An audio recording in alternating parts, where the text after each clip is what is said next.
Cool. How y'all doing? Everybody good? Oh, sweet, sweet. This has been a terrifying night so far for me. How are you gonna follow that up? Oh, how am I gonna follow her? Oh, no, just kidding. What? No, you wanted to talk, so I'm just giving you the floor. Yeah. No, I'm not. You sure? You're the comedian. Sorry. No, you just made it weird for everyone. Do you do this all the time? Is this your job? Did I fuck up? I'm sorry. You usually just go to places and make it weird. Do you knock on windows during people's sex? Just, hey, how you gonna follow her ex?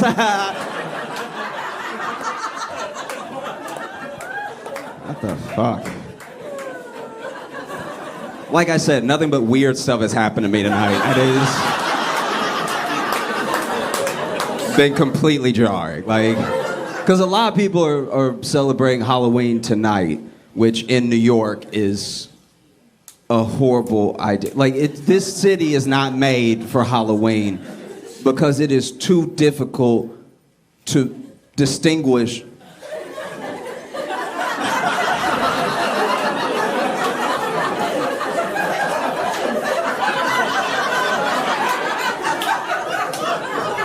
the people celebrating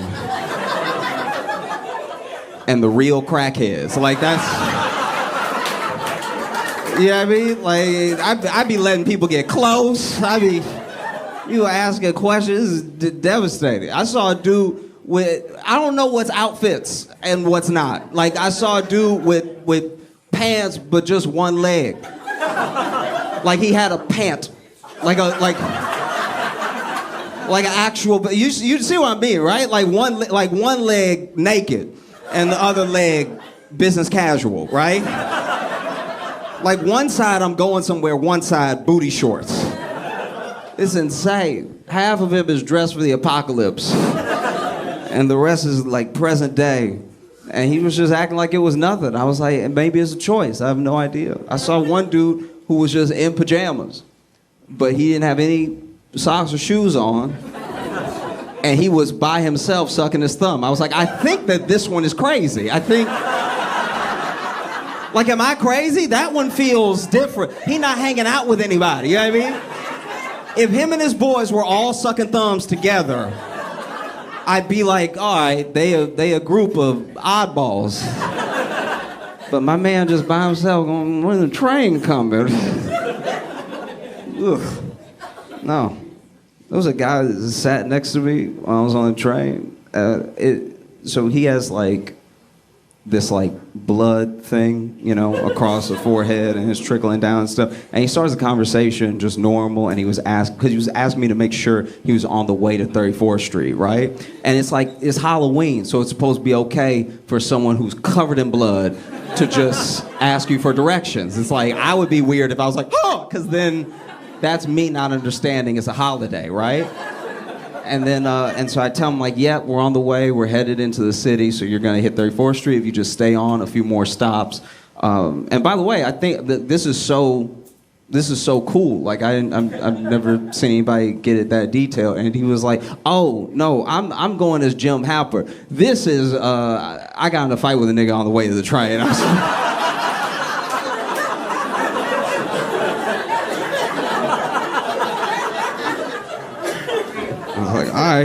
All right, if you say so.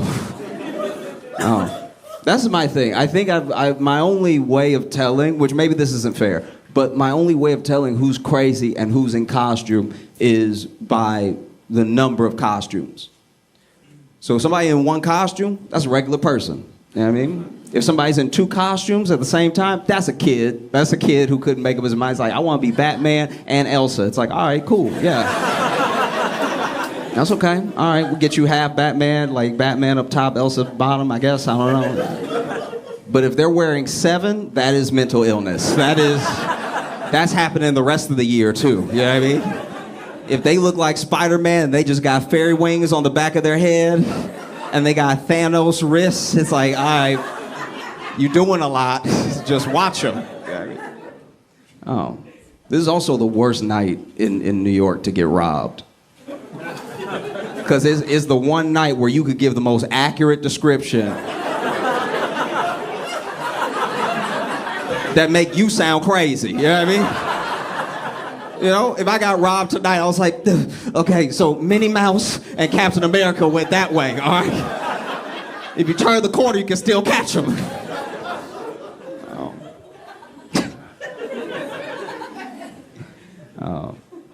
I had a conversation with my uncle. My uncle got in an argument with his girlfriend.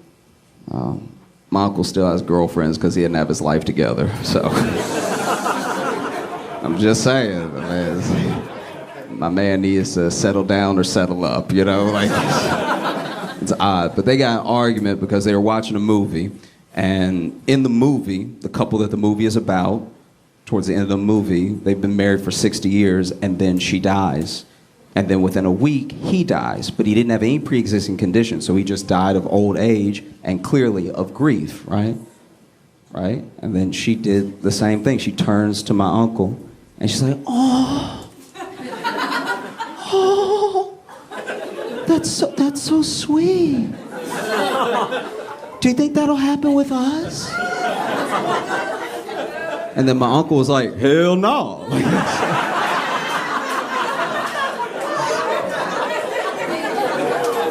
Which I'm like, first of all, just say yes, bro. Like, just...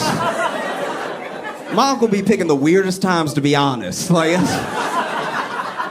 that's so odd. Just say yes. That's what people are looking for, reassurance. Say yes is a clear answer. Is also, you know, just say yes, you know. But then they got in a fight. Because then she was like, why don't you think you would die if I died? And then he was like, look, if you died, I'd be sad. But if a week passed, I'm not gonna kill myself just to like stay in the timeline. And then she's like, well, why don't you love me enough to just die after I die?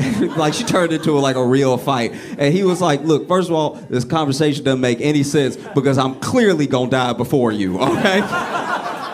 I'm overweight, I got high blood pressure. So let me ask you this, are you willing to kill yourself in 8 years? Oh, that's a real thing that I'm noticed in my friends' relationships. I've even had it a couple times where there's a hypothetical at play that's never gonna happen, but it'll usually, I think in almost every case that I can think of, is like usually the girlfriend, where they're like, would you still love me if I was like a spy? If I was like a spy and I was on the run, you could only see me twice a year, would you still like love me or would you like move on? You know? And you're supposed to be like, yeah, I'd still love you and we would make it work logistically or, you know, whatever. And it's like, I get it. I get, you know, there's scenarios that pop in your head and you want reassurance from the person. Hey, would you still love me if this thing happened? But some of them are too crazy. Like, would you love me if I was like a ladybug? How is it gonna make me, you know what I mean? Like, think about that. It makes me look bad if I say no. But then if I say yes, I look like I fucked ladybugs. Which is worse? Which one do you want to be in a relationship with less? You know, I don't know. Dudes do plenty of like weird, annoying, dumb stuff. There's just not as many dudes doing that hypothetical thing, you know? Like, I just don't know of a guy who's rolling over in the middle of the night like, babe, wake up. Wake up. Were you sleeping? Wake up. Do you have work tomorrow? Wake up. Wake up, babe. Wake up. Would you still love me if I, like, cheated? See what I mean? See how you're like, what am I supposed to say to this?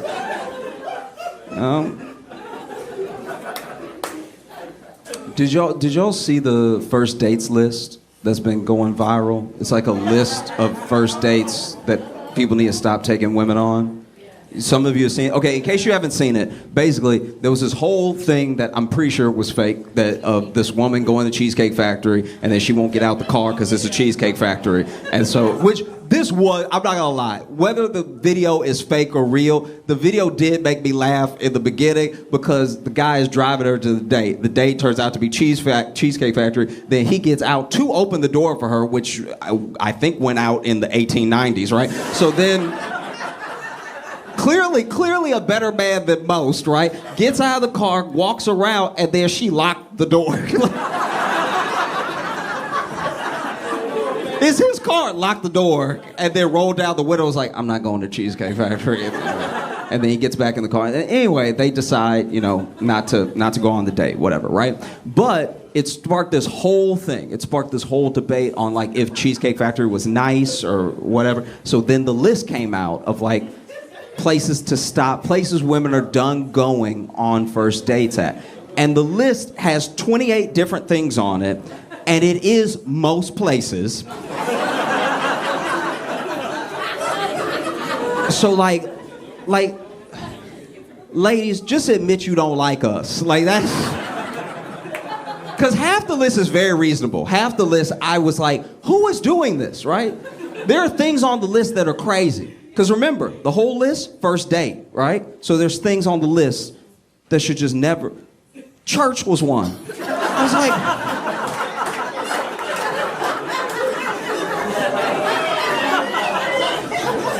you just springing church on people? You not even letting them get right before you pull up? Imagine you go on a first date, they want to surprise you, you get out and it's church. It's a surprise. Just sprung church on somebody. And you gotta be careful about people who spring church on you, because usually, it's a cult. If y'all going to church on like a Thursday at 6, that's not regular church hours. That's not what we do at established churches. Some of the list was, I'm not gonna lie, I thought a lot of the list was very reasonable, Like church was one. Another one that blew my mind, the gym. You only do that if you try and make her your enemy. Like you just, let's go to a place that we could both use. It's insane. Towards the top of the list is Chili's and Chipotle, right? And I will say this, just from my experience, if you take a woman on a first date to Chili's or Chipotle, ladies, if he's taking you on a first date, Chili's or Chipotle, he is trying to give you the D, okay? And by D, I do mean diarrhea. Like that is absolutely chaotic. Chipotle, first date, you just want her with full of burrito. That's insane. Who raised you? Like that's...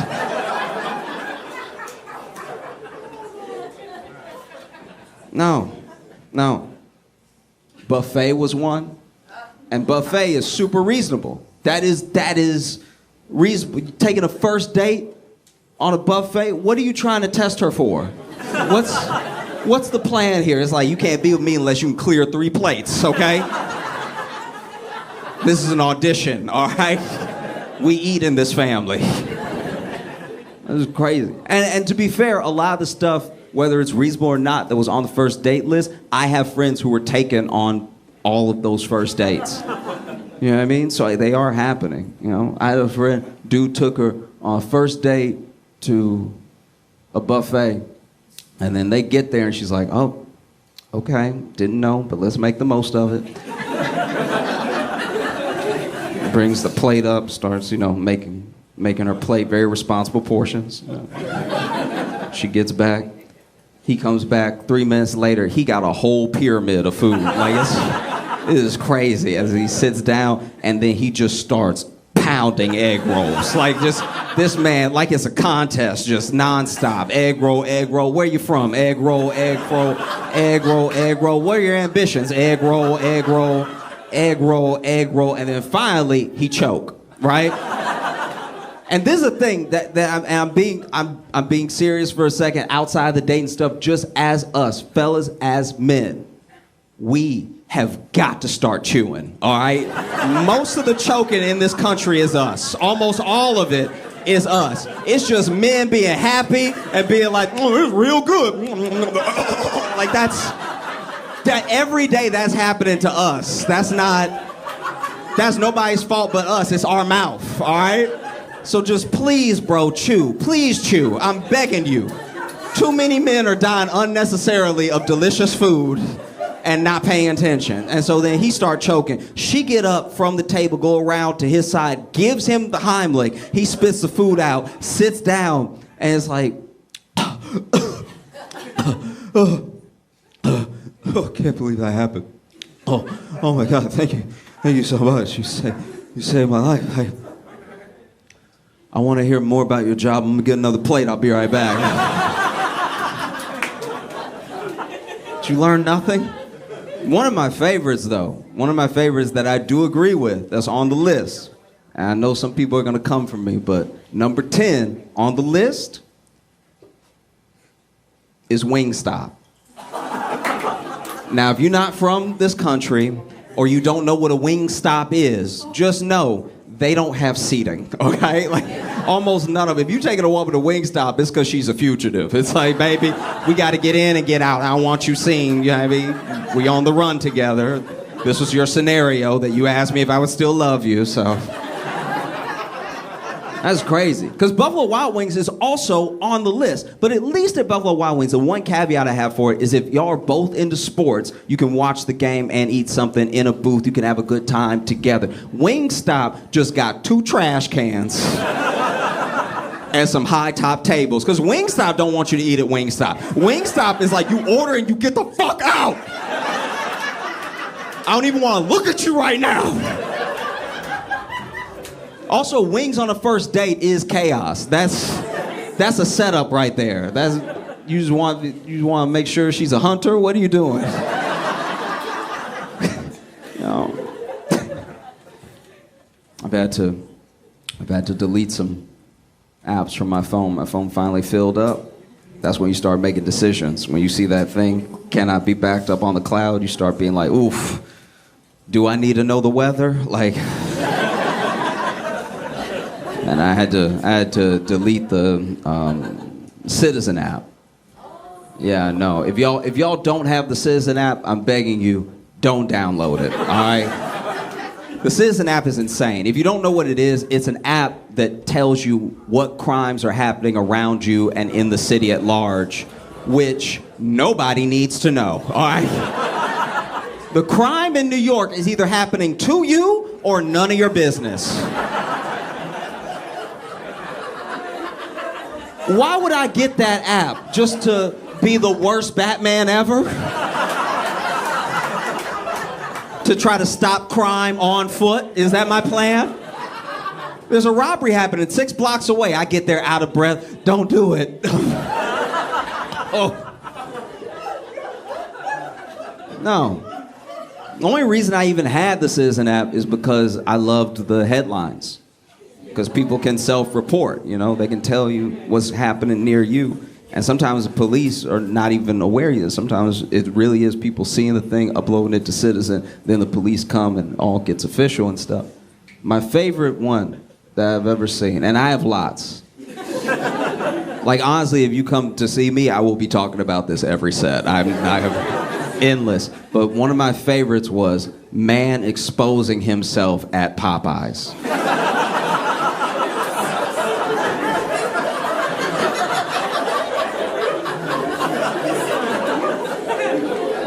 And I loved it because they said exposing.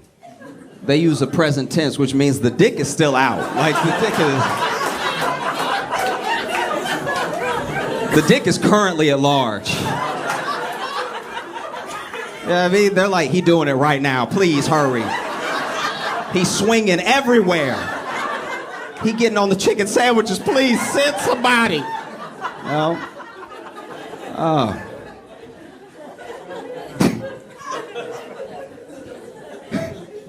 Did I follow that okay? Did I do a good job? Y'all been great. I'm Josh Johnson. Have a good one.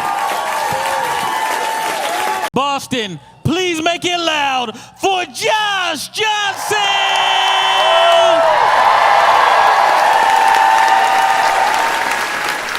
I saw where the lottery, at least at the time that I'm speaking, has worked its way up to $1.8 billion. That's a lot. It's so much you wonder, should I? Absolutely. That's how they get you.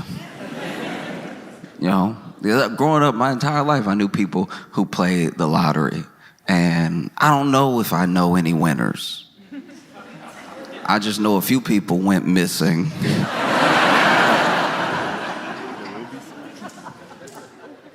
And like hard missing too, not even a funeral. Like, I don't know, $1.8 billion. That means even after they tax you, tax is gonna take about half of that, right? Even after they tax you, you're probably gonna be a billionaire. That's instantly a billionaire. And I'm not saying this to like, you know, beat down on anybody or be disparaging, but it's like, who plays the lottery? People who need the money. So imagine needing money and then becoming a billionaire in like a day. A day. You needed 252.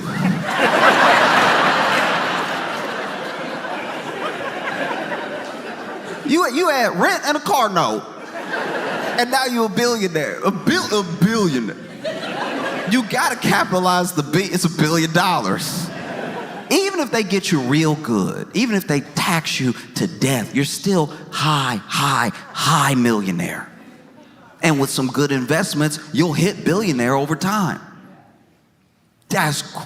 Look at. I don't think y'all understand. This is the thing, we think we understand what billion is because billionaires keep playing in our faces. But we have no comprehension of how much money that is because we're people.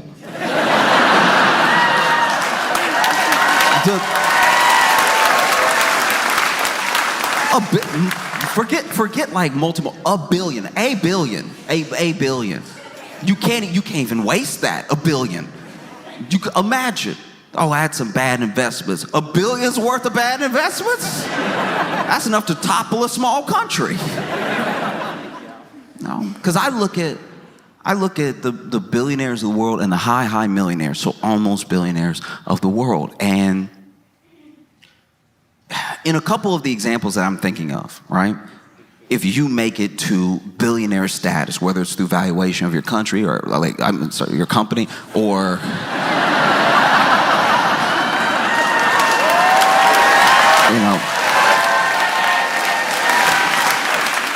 whether it's through valuation of your company or just general assets and everything over time, if you hit that billion status and you didn't grow up with a ton of money, like if you're already a billionaire, it almost doesn't count. You know, you'll see billionaires, they're the sons of billionaires, and they'll be like, I made my own thing. It's like, you didn't though.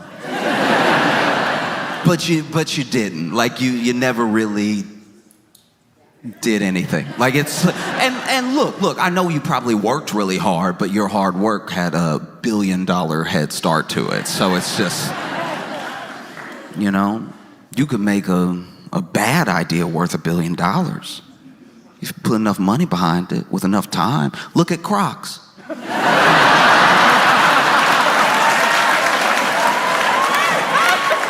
And look, that's not me. No, look, that's not me just dunking on Crocs for the sake of it. I'm saying as a shoe, you are so unprepared to go into the world. Every time it rains, you kind of feel it. I've had so many fights with my friends over Crocs, and it's not about the Croc or the design or whatever. It's about the fact that it's a Swiss cheese shoe. The holes make it a shoe problem. It is not like okay, I live in New York, and we have far too many. I don't even know the number. We have more, I believe, rats than people. I'm pretty sure there's probably 10 million for every 2 people in New York. And one time I was walking with my friend who had Crocs on. Ill-advised, especially in New York. If you want to wear Crocs in like, I don't know, like a beachy town, go ahead. Be comfortable. Let your feet breathe. Wearing Crocs in New York City, wearing Crocs in New York City is like wearing a shirt that on the front and the back says, "Please rob me."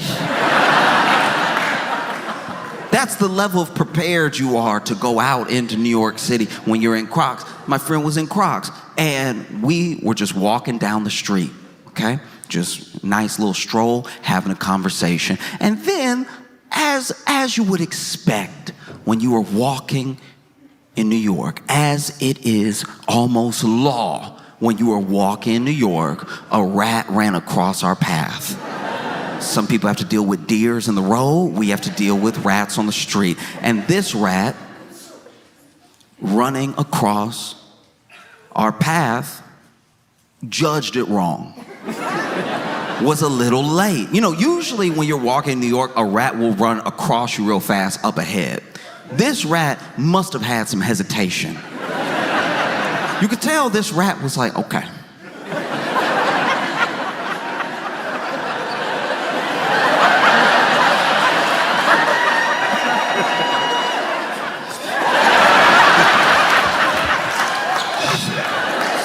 You know what? I'm not gonna do it. I'm not gonna do it. No.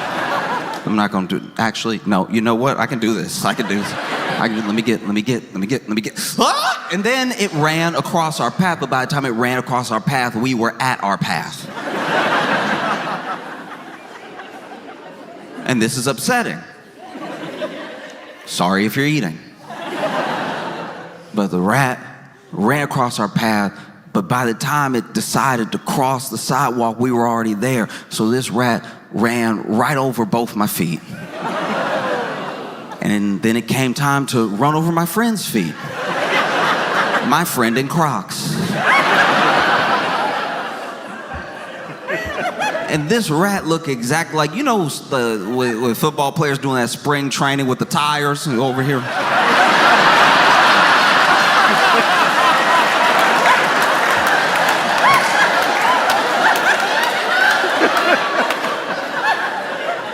The rat was nimble at first. It got through 2 holes, no problem. Third hole, rat tripped.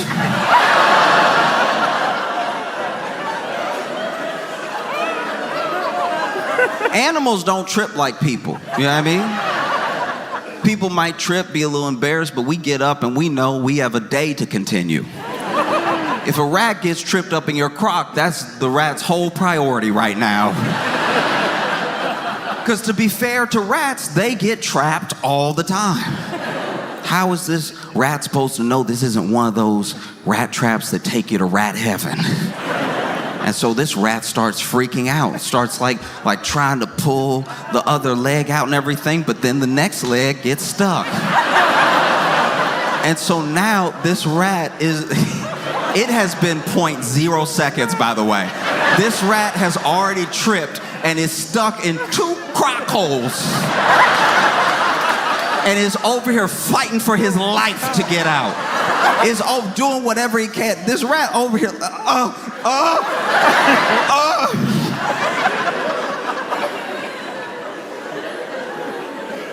And look, I'll be honest with you right now, I don't even know if I imagined it, but I swear I heard it. I heard where the rat got free because I heard the little pulled the little foot out of the crock hole and then ran away.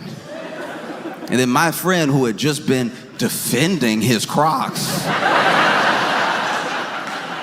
had the nerve to be like,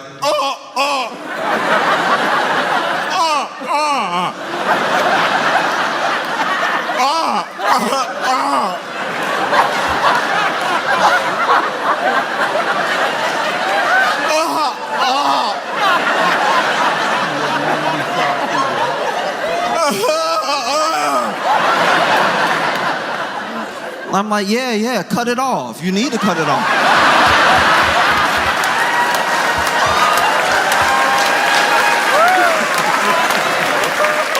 Ran over my foot too, but look at me. Intact. And so you have even if it's not the company, the CEOs of these companies reach high $1 million billionaire status.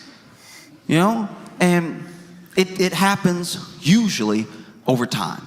Usually, if you don't come from money, you reach billionaire status or high millionaire 20, 30 years of your life. And being a psycho as well, like working 80-hour weeks and like just doing crazy stuff. And sometimes you get to get ahead because you cut some corners or you cheat some people or whatever it is. But then when you turn around and you have this like multi-billion-dollar valuation, you did it. And it took all that time, but like you're, 30 years removed from when you started. These billionaires, these millionaires, the ones that don't come from like extreme wealth, takes 20, 30 years of your life to get that money. And look how evil they are. I can only imagine. I can only imagine what happens if you get it in a day. Look, for any amount of lottery winnings and for any amount of like money, when you dream about money, that's what we do. Someone's like, what would you do with $100 million? And you might even have a list already. What would you do? And you think you know what you would do. And I'm not even saying that people are lying when they say these things. I believe that people really believe this is what they would do with the money. But then you're a billionaire in a day. Nothing can prepare you for that. Nothing can prepare you for that much money being that much power in a day. I don't know, like, I know what I'd like to think I would do with that much money. Because the amount of money that you've been living on is the amount of money you need to live. Like that, like, I know that in the US, like in America, that's like blasphemous to say. But it's like, even when I was broke, the amount of money that I had, which was not enough, was somehow still enough because I'm not dead. Do you know what I mean? And so obviously people need to get by. People deserve a higher quality of life and everything. I'm not saying this to say that if you're barely scraping by, that's all you need and be done with it. I'm just saying that sometimes you can get in your head, especially when you get a little more, that you need a bit more, and then you need a bit more, and then you need a bit more, to the point where people around the country who make six figures say they don't feel rich, right? And some of them making the high six figures. They've done studies about this and about why your brain never turns to rich when it's you and it's over time. You'll see millionaires say, well, I'm comfortable, but I'm not like rich. And then you're glad that it's through a screen, or else you might.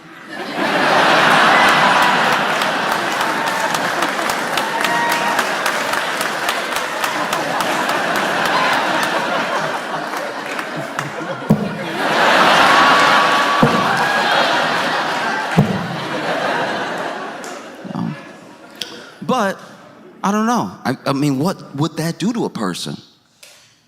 A day, a billionaire. Who knows? Maybe money really does change people in a way that you can't even fathom until you have that much money. Maybe you get $1 billion in a day, and out of nowhere, you don't even recognize yourself. $1 billion.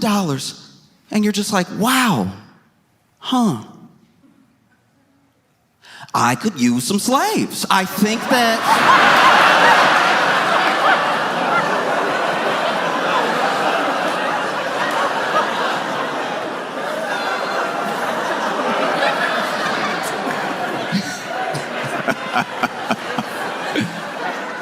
Look, I don't know what makes you so evil as a billionaire over 30 years, but I can only imagine it's exacerbated when it's overnight. Like, I can only imagine it becomes instant when you get the money instantly.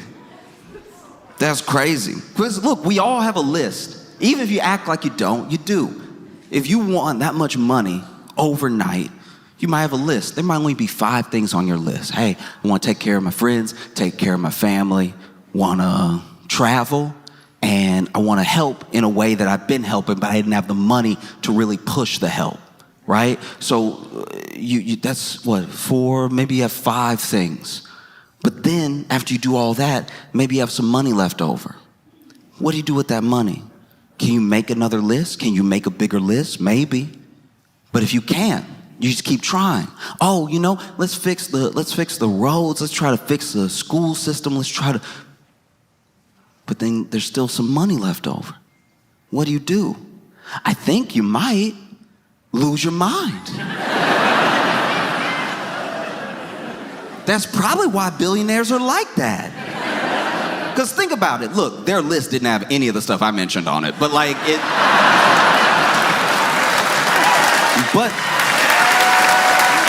even though it didn't, it clearly had things that they cared about, whatever those were. And maybe they were only related to their company. Maybe they were only related to more business and getting more money. But even as those things got checked off and you tried to keep up with a list, you tried to make more goals and you were meeting the goals as fast as you were making the goals and everything. And then everyone around you is a yes man because they want some access to that money because they're also trying to climb, right?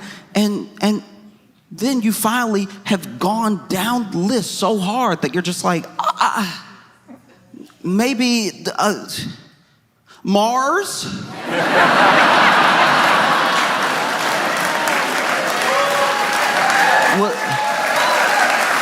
What about Mars? Mars would be cool, right? Like, Mars would be dope. As people starve. Mars, though, that would be dope. And it's like, yes, it sounds dope. And I hope he goes. I hope he does. Like, that'd be fire. If he went to Mars, spend your fortune as the richest man in the world to be the poorest man in the universe. Because I guarantee you spend your whole life and then you finally, let's say it finally happens, you have a voyage to Mars. And let's be as generous as possible. And let's say that like the rocket works, you already sent enough stuff there that it's not like quite the movie The Martian, but it is like that because you are going to be by yourself. No, I'm just, probably. And then you land in Mars, richest man in the world, lands on Mars, gets out, is walking around and realizes that Mars is just like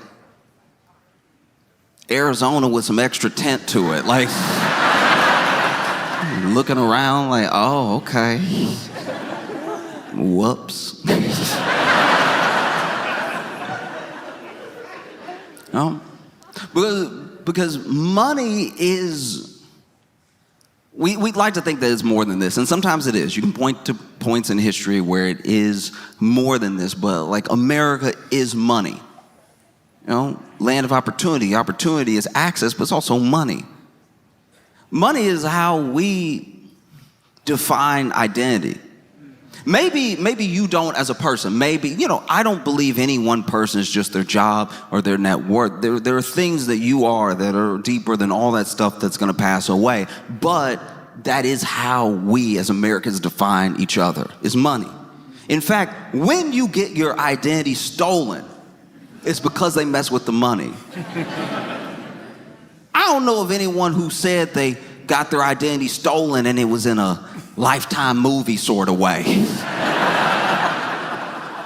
I have yet to meet anybody who said they got their identity stolen and they know it was stolen because they came home and there was a dude who looked just like them hugging their wife. And they were like, honey, it's me. And then she was like, And then the imposter was like, don't listen to him, honey. It's me. Can't you tell? And like, hey, what are you doing in my house? And then the kids run in and they run up to him. Hey, Dad, who's this stranger? What?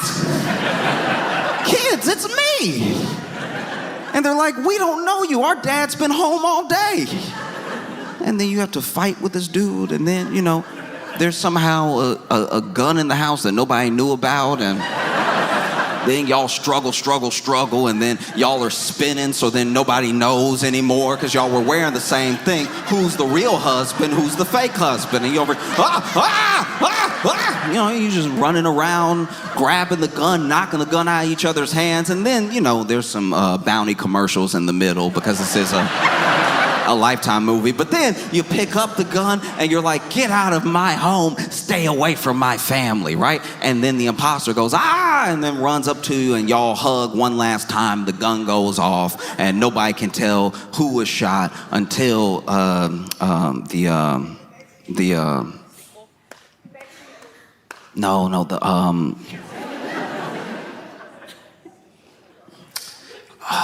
what is it? Until the Nair commercial. You know, like Nair, that one, like... I've watched a lot of Lifetime with my mom and my aunt. And so then they come back from commercial and y'all are both backing up and you're like, Somehow in a movie, whenever somebody has been shot and someone shot someone, they both react the same. I always find that very annoying. The person that pulled the trigger is like, but then the person who was shot is like,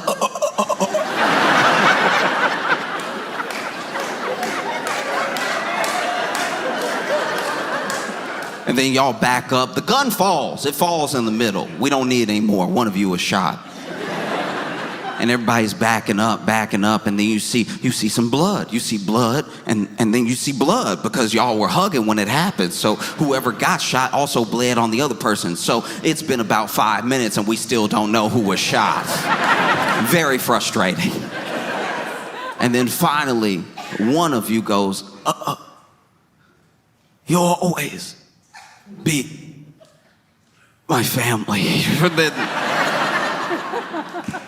And the other one turns around and looks at you. And the wife and the kids go, Dad! And hug them. And then credits start rolling. The picture gets a little bit smaller because they got to roll the next movie right next to the other movie. So it's like it gets that little half-size thing where the credits are rolling, which actually sort of ruins the end of the movie in case there was any other note of anything that the director wanted. But anyway, and through the credits, through the little tiny half screen, you see the person hugging the family look up at the camera and go, and identity is never stolen that way. It's always stolen in relation to your bank account.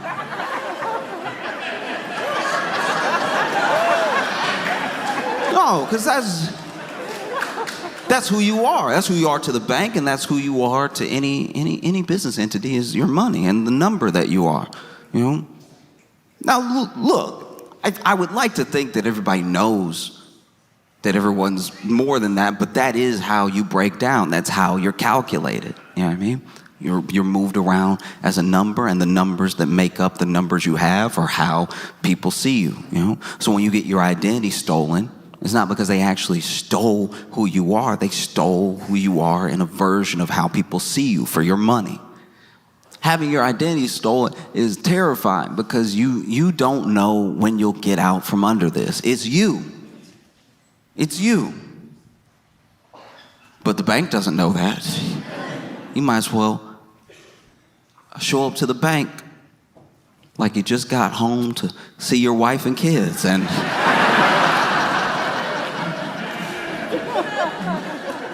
there is an imposter next to the bank teller's booth right with you. Y'all might as well be shoulder to shoulder. Like, no, I'd like to make a deposit. No, I'd like to make a deposit.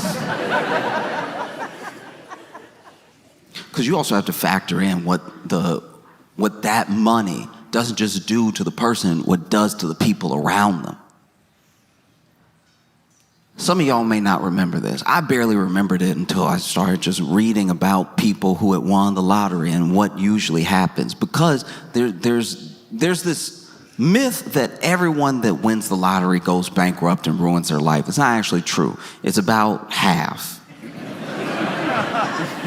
Which are better odds than winning the lottery.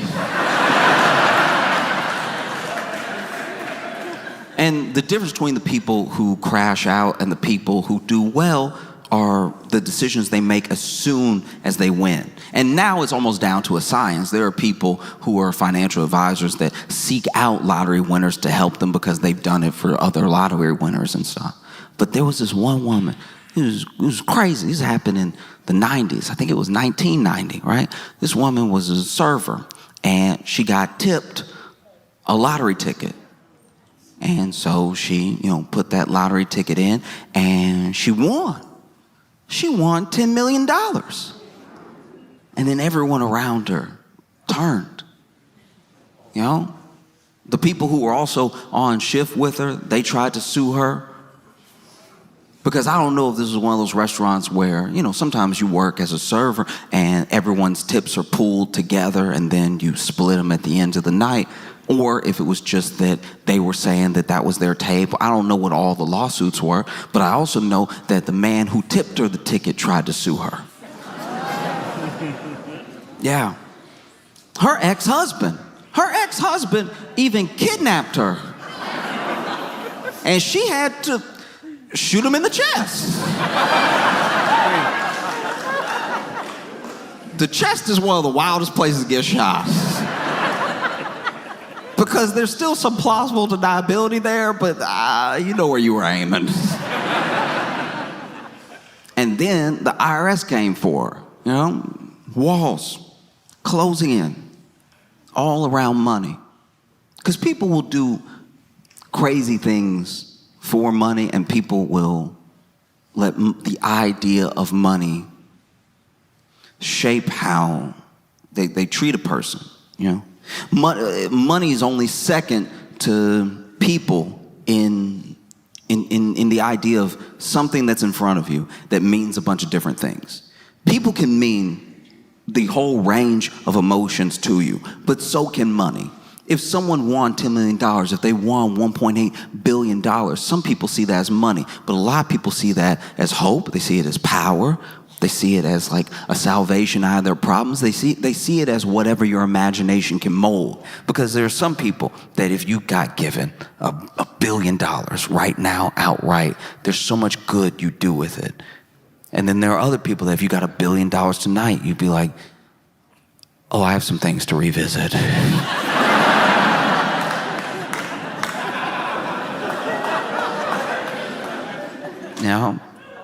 billion. $1 billion means, you could buy everything around a person. You could buy everything around. Imagine for $1 billion, you could hire a private investigator to find your high school bully. All right. Because let's say they're not on, maybe they're not on social, not everybody is. And so you hire this private investigator to find your high school bully. And maybe this bully gave you like a really catchy, mean nickname, Maybe it was something that happened to you, something real bad. Maybe you got sick at school one day and maybe you didn't make it to the bathroom, right? And so he called you Wet Willie for 4 years, right? In this scenario, your name is Willie. And you hire this private investigator to track him down. Maybe his name's Travis, right? You find me Travis. And so then the private investigator says, hey, I found Travis. He's living in Connecticut, and he's married, and yeah, looks like they're pretty happy. And you're like, okay, this is good to know. And so, with your money, you buy the house that's for sale next to Travis.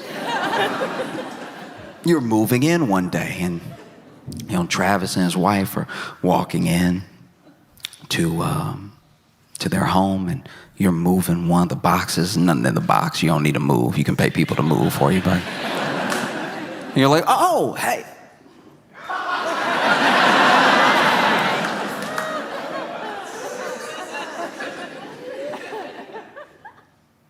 Travis? And he's like, oh, Willie, Will, wow, how have you been? wow, this is crazy. Are you? Yeah, I'm moving in. Right next to you. That's crazy. That's crazy. He's like, yeah, that is. Wow. This house has been on sale for months. And now it's, what a coincidence. And you're like, yeah, a coincidence.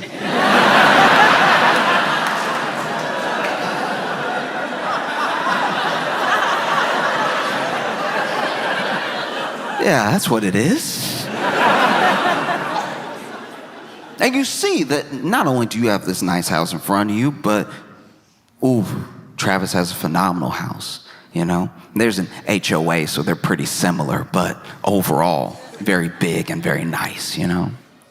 And right then, Travis's wife walks up, Susie. Susie walks up, and she's like, hey, babe. And then he's like, hey, me and William went to high school together. This is my wife, Susie. And you're like, oh, hi. Nice to meet you. You shake her hand, and you're like, wow, this is crazy to just, you move to a new place, and you don't know, usually you don't know anybody, and now I got pals right next door. And Travis is like, yeah, this is wild, man. You should come over for dinner sometime. Come over for dinner. And you're like, oh, wow, how's tonight?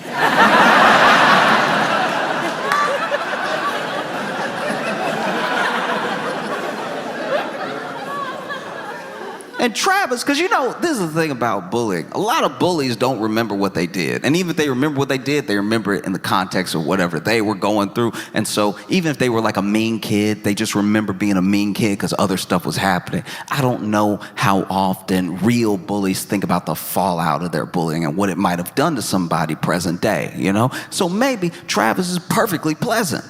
Easy to believe. It's been a long time, And so he's like, yeah, I think... no. Okay, we do have a little date night tonight, but how about tomorrow?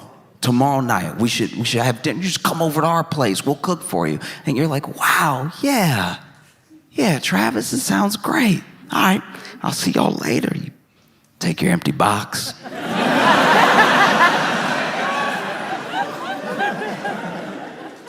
Walk into your new house with no furniture in it. But you don't need furniture. You're here for revenge.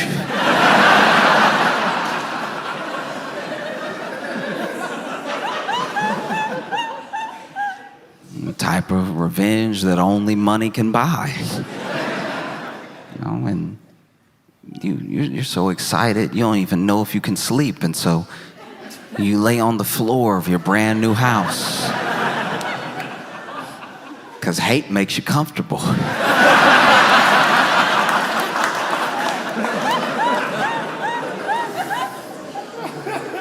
And then the next day comes, right? The next day comes and, you've had a private investigator on Travis for a while. You even had a private investigator on Susie. You already know her name.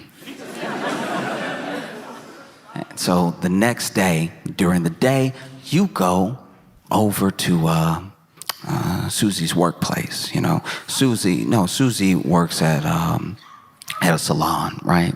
And so you go over and you're like, hey, what? This is crazy. Wow. Susie, neighbors, and then I need a haircut? You do hair? Wow. You get Susie to give you a haircut, and when you're getting a haircut, when you're getting the wash, the shampoo, the conditioner, and everything, there's time to talk. You get to know a person. Or pretend to, because you already hired a private investigator.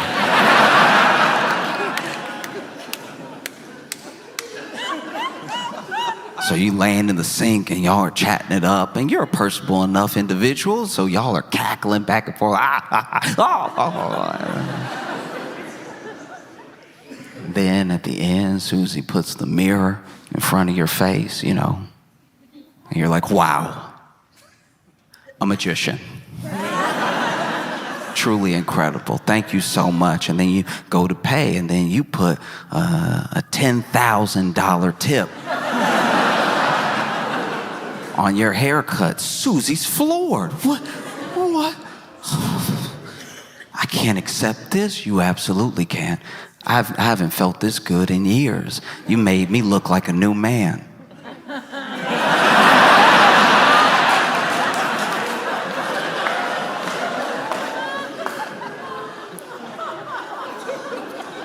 In fact,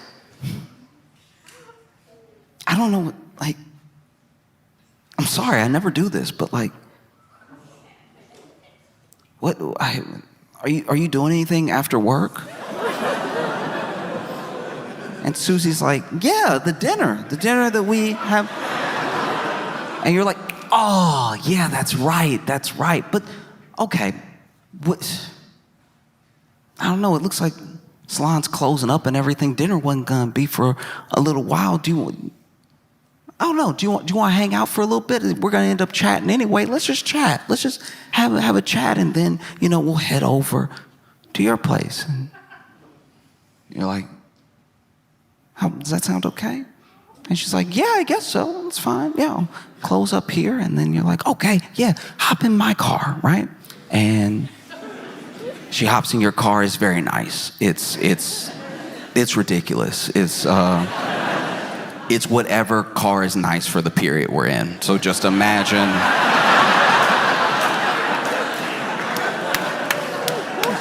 Imagine the type of car, and it is that. And Susie's also impressed. She's like, wow, okay, you must have done very well for yourself. And you're like, yeah, I do all right. Because then, no matter what car it is, I assume it goes fast, right? And then he's like, actually, I know I'm new to the neighborhood and everything, but can I show you something? And she's like, yeah, sure, okay. And you drive. You end up driving to this like little patch of land that's off by the wayside, and there's a small little airfield there, and you park, and Susie's like, what is this? And you're like, oh yeah, I got a call, it was a text while you were doing my hair and everything, and there's just something I have to check out over here. So let's just walk through. And you walk through this little air hangar, and it's to your private jet. And she's like, wow, you have a jet? And you're like, yeah, I do.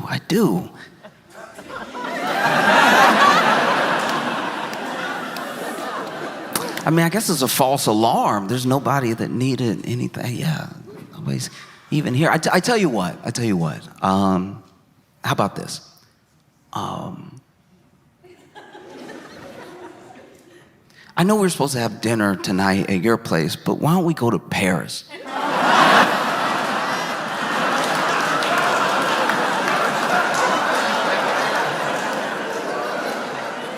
She's like, Paris? You're like, oh, I'm sorry, do you prefer Milan? We can go to Milan. What are you even saying right now? I'm like, oh, no, I'm just saying, we're supposed to get dinner. Let's have dinner. We have dinner without Travis.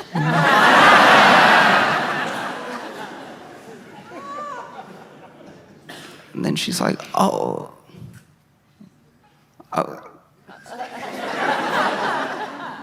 I don't know what to say. What is the tip? And then now he's invited. I'm married. No, I know. I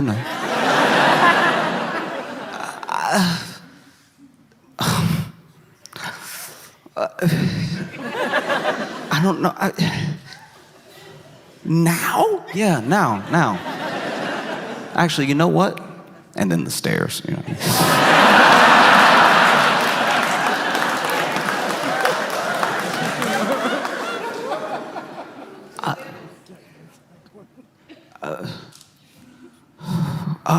Wow, my heart is just skipping a beat. Yeah, let's do it. Let's go. And you're like, great. And so then you both hop on the jet and taxiing and everything. And just before takeoff, you send Travis an audio message of the entire thing.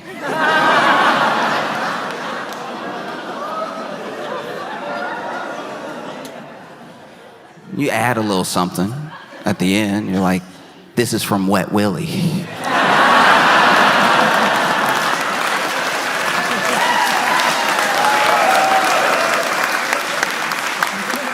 Because now you have $1 billion, and you could be good or you could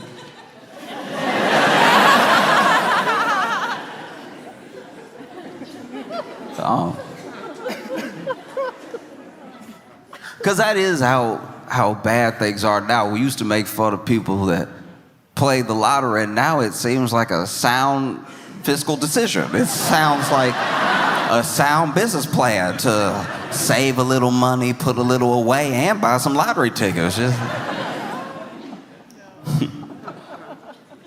oh, it's either buy some lottery tickets or,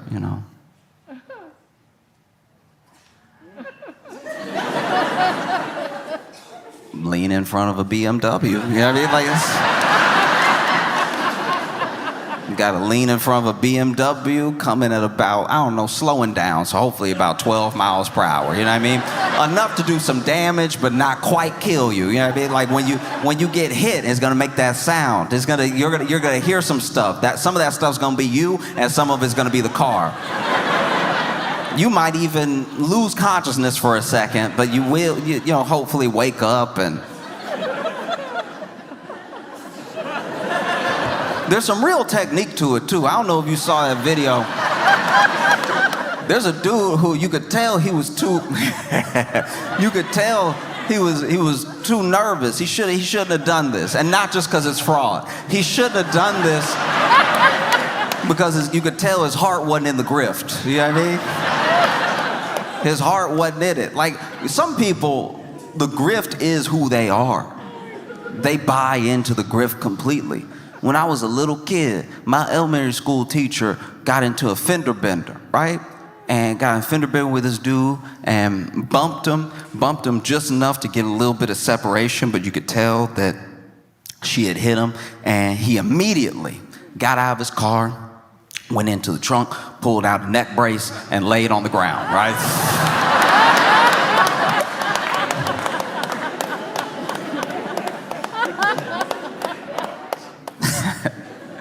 Which, if you're gonna do that, just wear the neck brace the whole time. Then you'll even convince the person that, I'm not gonna tell you how to grift, but...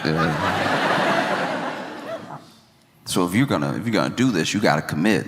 You gotta know long before this BMW takes that turn at the intersection that this is what you're committed to do. And there's a video of this dude. Still cracks me up, right? Okay, so this dude is over here, and you can tell he wants to jump in front of the car. Maybe he has the whole insurance scam planned out and everything, can sue, whatever. You just gotta let a BMW hit you and hope it's not a rental. Yeah. Oh, nothing would make you madder than getting hit by a broke person.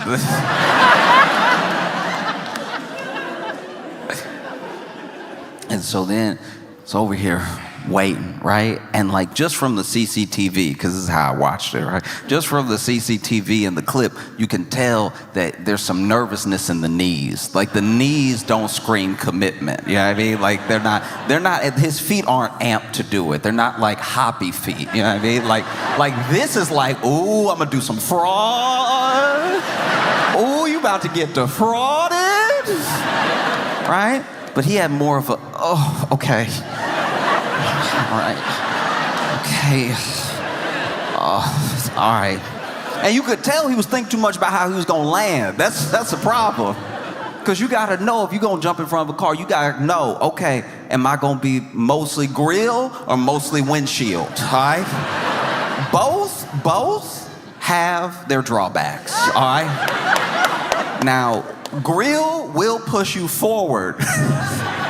It'll push you forward an amount that will make you look dead to a bystander. So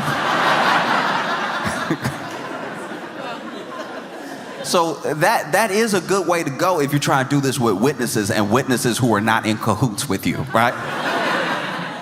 Windshield is very dramatic, right?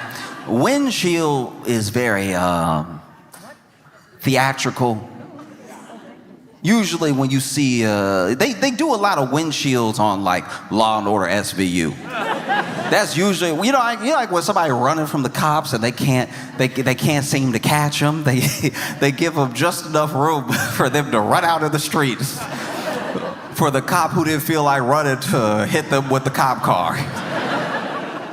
It's always very convenient when it's like 3 cops and then 2 of them run after a suspect and then one of them is like, oh, all right. And then sure enough, they're always there at the right time to just bow, right? Now, if you're gonna go windshield, just know that some glass could crack, okay? And it's worse if it doesn't. If the glass doesn't crack at all, you got hit by a big bullet, okay? But if the glass cracks and you roll over the glass and maybe you land on the side of the car, that also looks very bad. But depending on how you hit the windshield depends on how believable the hit is. Because when you get hit by the grill, you're just taking the hit, right? Just boom, boom. High risk of being hurt, very high risk. Windshield looks a little bit more, oh no.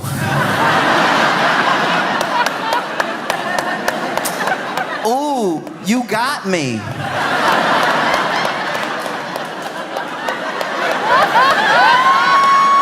Oh, what will I do, right? Because you can't really control your body as it gets hit and it's on the windshield. So you hope you go over the windshield. That looks like a very bad hit. But if you stay on the windshield, it starts to look like your fault even if it wasn't. Like it's just, the optics aren't great. And if you slide off to the front, it looks like you didn't get hit fast at all. And so you see this dude, okay, whew, all right.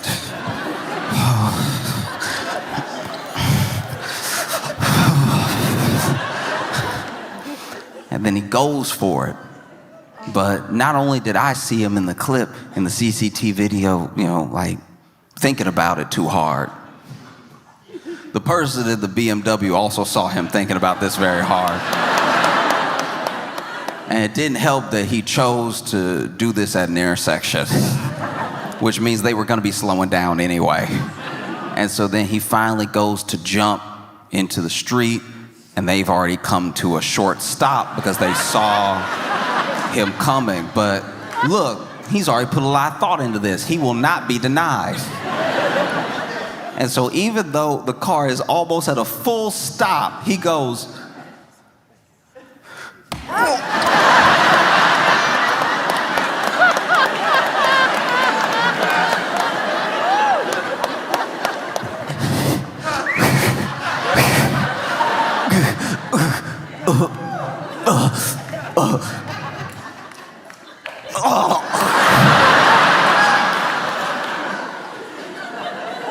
obviously the claim didn't go far.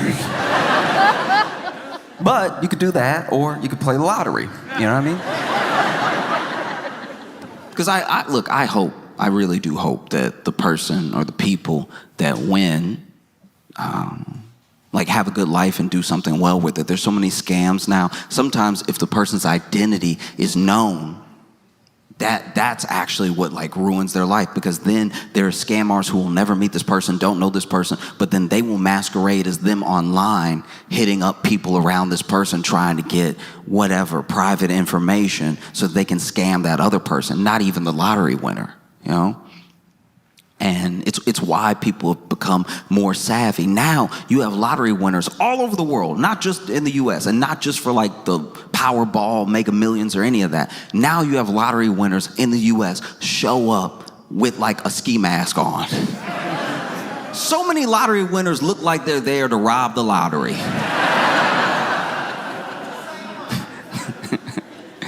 You know?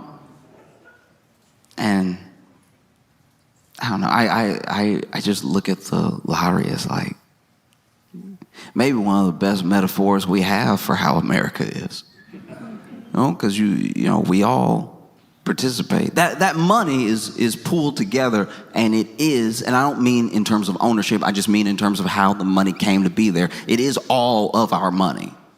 It is all of our money pooled together for 1 to like 6 people to have. In fact, sometimes you'll watch the lottery. You'll watch someone win and you'll be like, huh, wow, I worked at a company like that. That's crazy. Because some of what the lottery of trying to make it in America is luck. We like to think it's hard work, because then that means everybody could do it. But it's not actually the case. I know people who have worked hard my entire life, and they were on a hamster wheel. They were on a treadmill, and they were just trying to keep up because somebody was pressing the speed up on the hamster wheel. That's what it feels like is happening to everybody right now. You know, you're doing your best, and the speed just keeps... And then,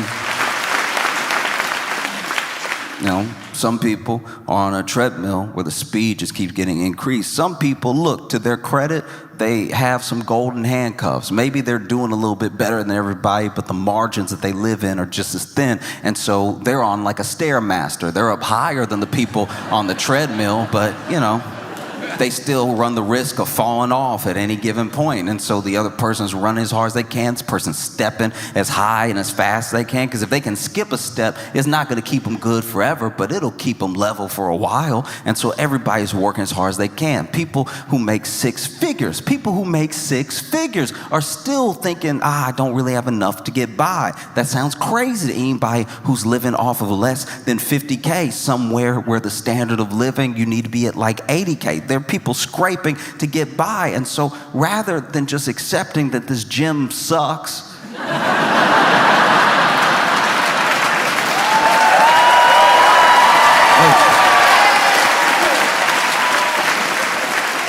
people just keep going as hard as they can until they either their heart gives out or they end up in one of those like fail videos.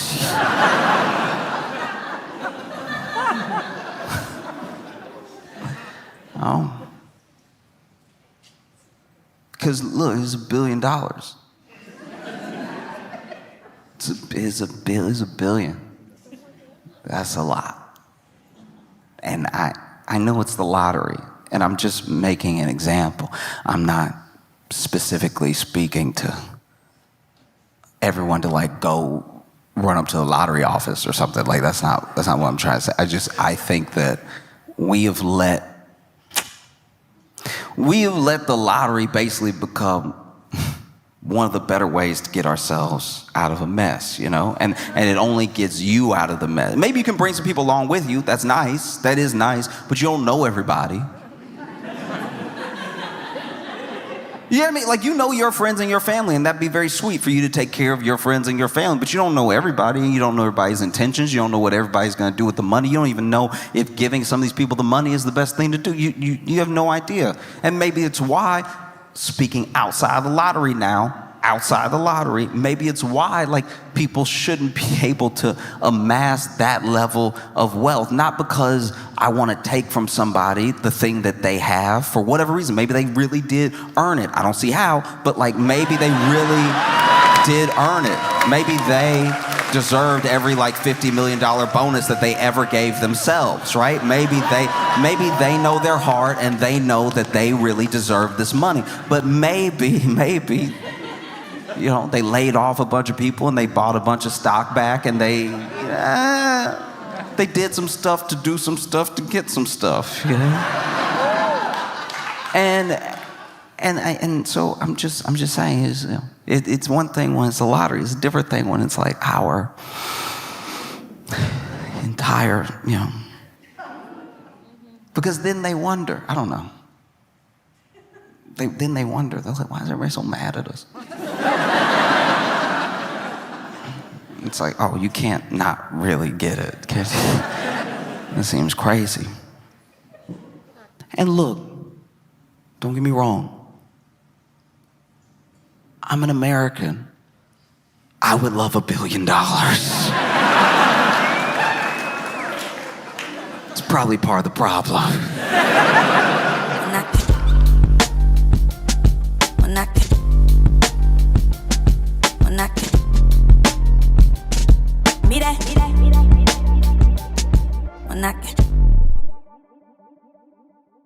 Hey friends, I have some great news for you. So this week, I'm going to be hosting The Daily Show for the very first time. I'm hosting tonight, tomorrow, and Thursday. And this show has meant a lot to me for a long time. I started there as a writer in 2017, and I've loved it ever since. I've loved the people, I've loved the process, and for the first time, I get to sit behind the desk. And if you've ever wondered what the show would look like through my lens, well, this is your chance to watch it. And I just want to say thank you, because this is in no small part because of you, because of this community, because of everything that we're doing on this channel is a lot of what led to this opportunity. And so I appreciate you very, very much. And if you are inclined, if you're in the area, go ahead and watch Comedy Central live or on the Paramount Plus app. There will also be YouTube videos of clips of it dropping as well. But thank you so much. I hope you enjoy seeing me host. I have some amazing guests, and I'm excited to bring the show to you in the best way that I can. And I hope you enjoy the video this week. Bye. Please make it loud for Josh Johnson!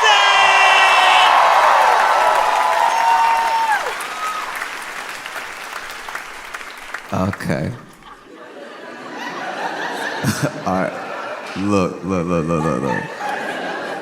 Okay. So we are in week 2 of they're like kind of being files, but no files. But like there's kind of like we don't know, but he doesn't know, but he knows, but he doesn't remember, but he wasn't there. But even if he was there, it's not what you think. But like it's a lot going on, right? And so with everything that fell out with Trump last week, now you have people being like, release the Epstein files, release the Epstein files, release the Epstein files, right? And in prison is Ghislaine Maxwell. Now, in case you're not familiar with Ghislaine Maxwell, like one of the central people to this case, she trafficked for Jeffrey Epstein, right? And she is still alive somehow, and in prison, okay? Yeah, so she's still alive in prison, right? And she actually got 20 years for her part in this trafficking. And so now with Trump calling Epstein a hoax, there's been a lot of, how do I put this? There's been a lot of unintelligible takes on if he's saying the entire thing is a hoax or just his involvement is a hoax, or no one can really tell. There's not a lot of like centered messaging on what is supposed to be the narrative here. And because of that, now you got Ghislaine and her lawyers from prison being like, oh, well, if it's a hoax,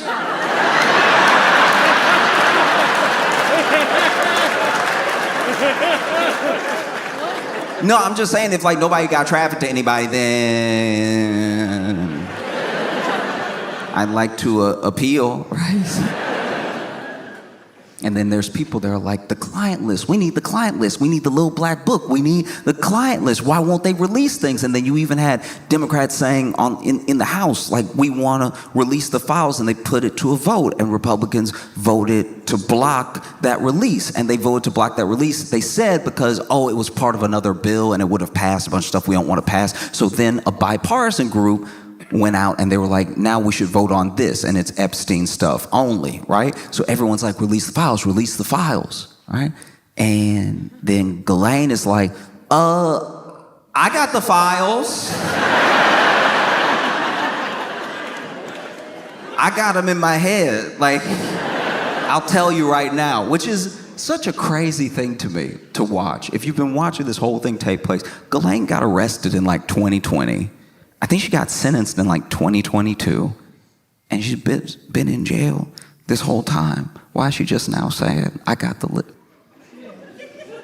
It feels like when your boy who like really thought he was gangster finally goes to jail and gets like the first roach in his sandwich, and he's like, I'll tell anything you need me to know, like anybody, if you have any questions, I will answer follow-up questions, just please get me out of here. I think there's rats in the cheese, please.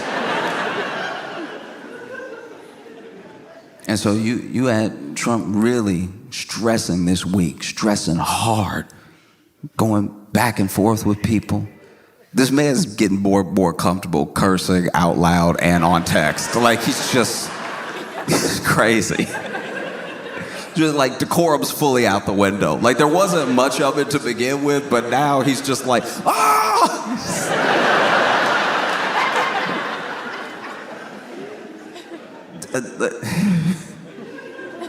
And this is the other thing that trips me up, is that they're throwing everything they can in front of this like Epstein monster, like Pac-Man, right? Let's just throw this while we run away. And they never admit that Trump isn't doing well in any way, ever. And then they came out saying he had chronic venous, I don't really know what that third word is, I'm not gonna lie to you. But basically he got chronic veins or something. I don't know if that means he got extra, or I don't know what it is, but it's affecting, you know, his health a little bit, and his hand looks like he got an ace bandage on it, but like that's his skin, right? And so I saw that and I was like, wow, they must really want this thing to go. Talk about anything else, please. And then just today, Tulsi Gabbard released these Obama Russia files. You know, the files everybody's talking about.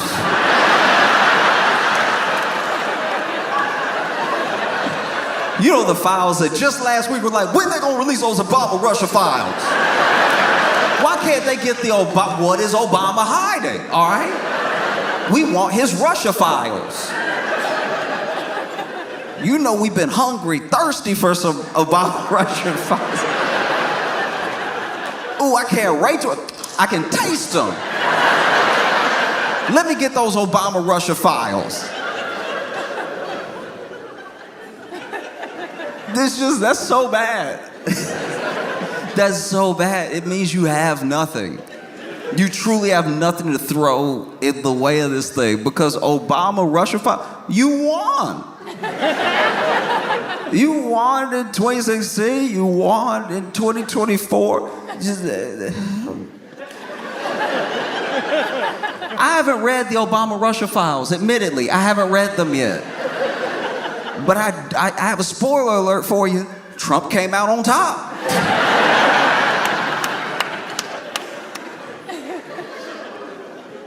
And he over here stressing when he could have just done nothing. Eventually, he's in the White House, he's asked about it, and he's like, look, if Pam Bondi finds anything credible, she can release it. That's all he had to say the whole time.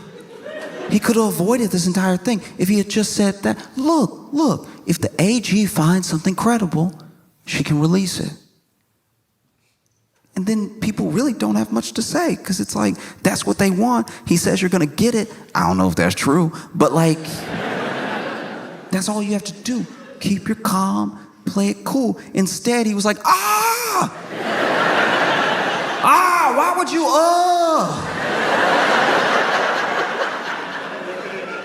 And it's because he felt caught. And the only people who within this week have been as caught as Trump and reacted as badly was that couple at the Coldplay concert.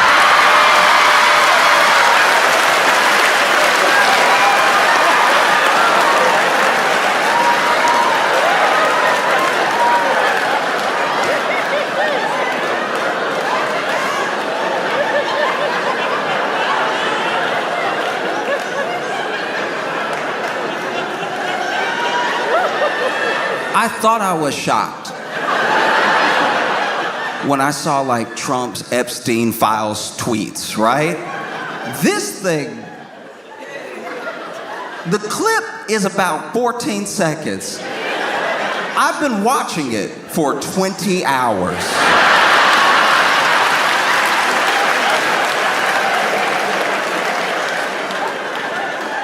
Okay, all right. In case you haven't seen this, it's a Coldplay concert, right? Coldplaying. Coldplay doing their thing, all right? Being colds.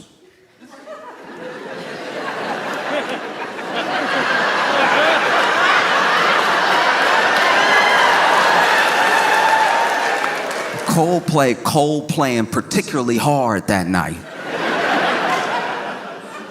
And they did this thing that's becoming more popular at big concerts, because Coldplay doing like a stadium.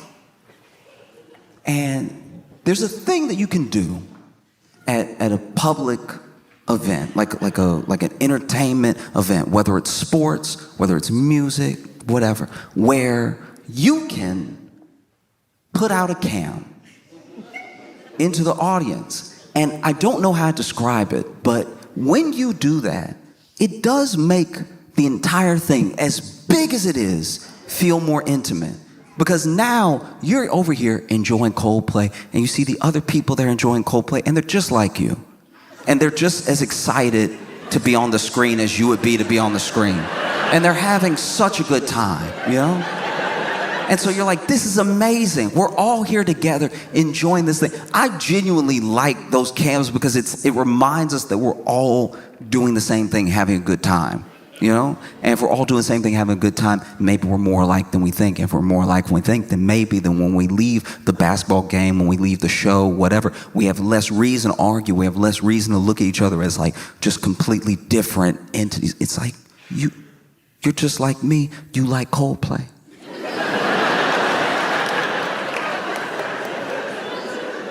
You know, and I'm not you know, a big enough act to do like a stadium or anything like that. I don't really have screens at my shows and stuff. But I heard that the CEO of the largest tech firm in Louisville was here tonight, and so I brought a cam out tonight. If you want to.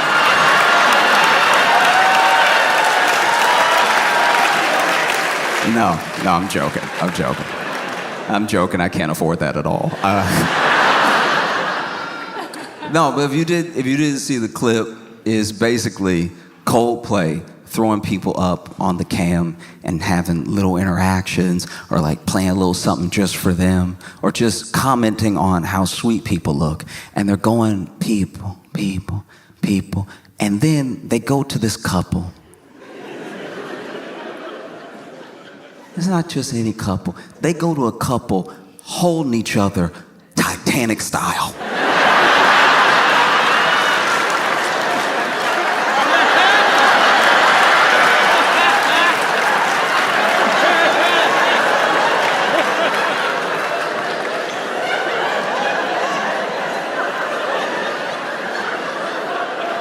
And to be fair to her, she didn't have the arms out like Rose. She was holding his arms.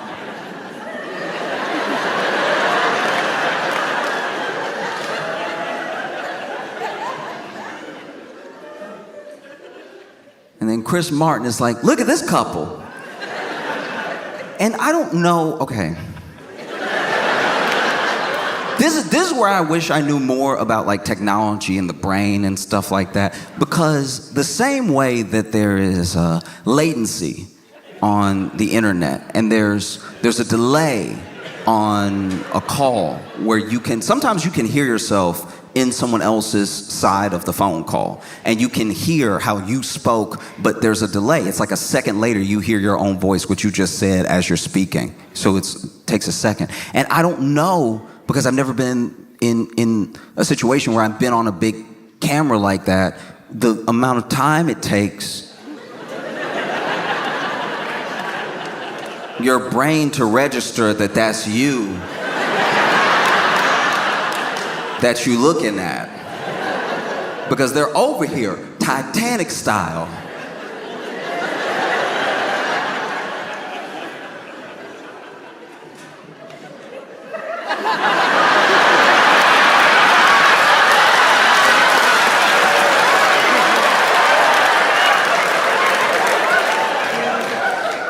If you've ever seen the film Titanic, And if you're a 90s baby, you know that when Titanic came out initially, home release, it was on VHS. And it's such a long movie, it's such an epic, that there were 2 VHS tapes. If you're young and you don't know what a VHS is, don't tell anybody that. Keep that to yourself and Google it, all right? It makes people feel bad when we have to explain that we used to have to basically bring a projector home inside a hard casing and then put it in a VCR. If you don't know what a VCR is, that's some other letters you don't need to worry about, okay? You're never gonna come in contact with them in your life, but you would put the VHS into the VCR, you would hit play. You understand play, right? You're not too young for play. You would hit play and it would play the thing like it does on demand, but we didn't have on demand yet. Netflix wasn't born yet. We didn't know what streaming was. And Titanic came out and it was such a long movie. I hadn't seen this 2 VHSs. I hadn't seen that since Charlton Heston's 10 Commandments.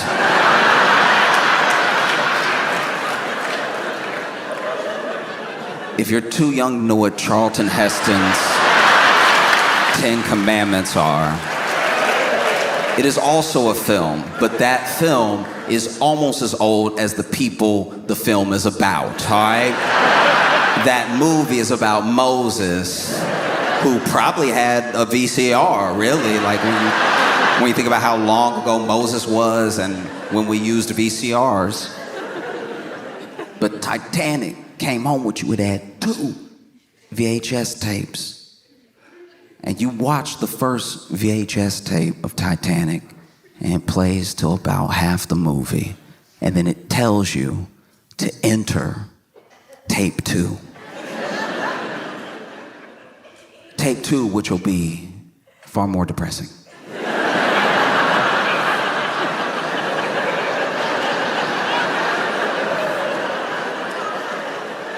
If you were like me and you shopped at a lot of like thrift stores, sometimes when you go to a thrift store, you don't get to get the thing the way it was intended when it was sold. You might go to a thrift store and buy Titanic and think you got all the Titanic in one VHS tape. And then bring Titanic home and watch Titanic, but you only watch tape 1. And so you don't even know that there's a tape 2 until the end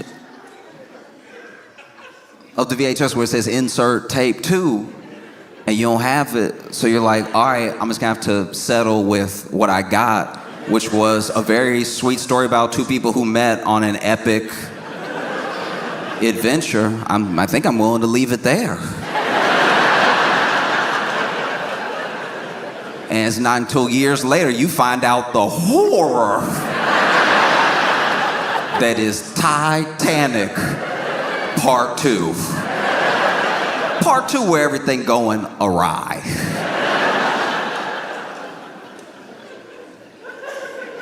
And all I can say is the first 2 seconds that this couple was on the kiss cam looked a lot like Titanic VHS tape 1.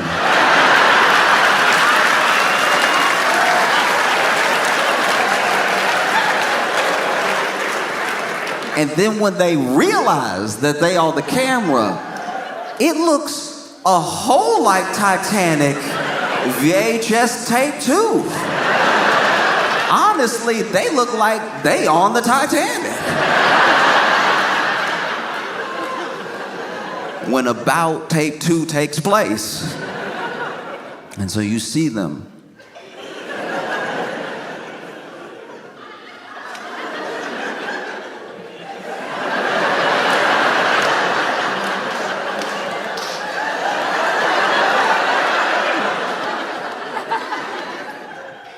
And this is where things went wrong.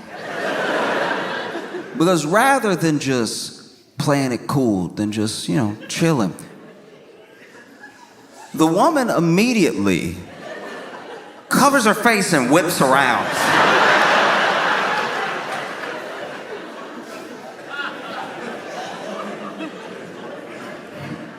Okay. All right. Look. Look. Don't judge, okay? When I was a kid, there were kids in my neighborhood who went a totally different direction than I did, right? And sometimes I'd hear about them, and you especially hear about them if you stop seeing them around. And I quickly got used to the idea that if I hadn't seen somebody a long time, they probably didn't just move away. They may have been locked up. Something may have happened to them, right? And there was a kid who was nice enough a few blocks down. Sometimes I would walk to work in the morning, and it was a long walk. And I would pass his house, and sometimes he'd be out front of his house with people. I'd say hi, they'd say hi. We weren't like close or anything. And one day when I was back home from college, I went to this hookah lounge with my friends. And at the hookah lounge were the guys who I used to pass by when I was in high school, working that job, running every day to work. And I asked them where, the fourth was, the dude that was usually with them. And they were like, oh, yeah, no, he doing a little time. I was like, what happened? And they were like, well, he ran up in this store to rob it. And, he had he was pretending to have a gun and everything. And not only did he not have a gun, the store clerk wasn't scared of him.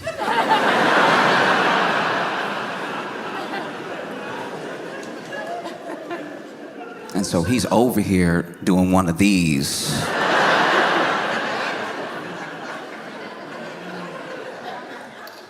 Let's talk about this real quick.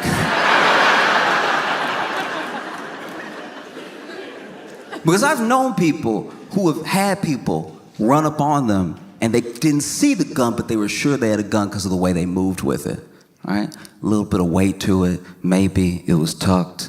Maybe it was in the pocket. But there was just a slight motion that they had. There was just a way that they were behaving where if they didn't have a gun, this is some great acting. But this man, he ran up into the store. Give me everything. Do it now. I'm not messing around. I would hate for this to go off. And so the store clerk kept his cool, and he was like, no. He's like, what do you mean? I am armed, ready to kill.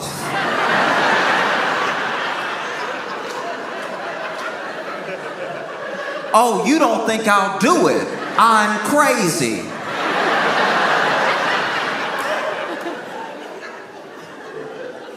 And the store clerk, apparently, according to their story, told me, I don't think you'll do anything because... And he points up, and he looked up at the corner, and he was on camera without a mask. And so apparently he went...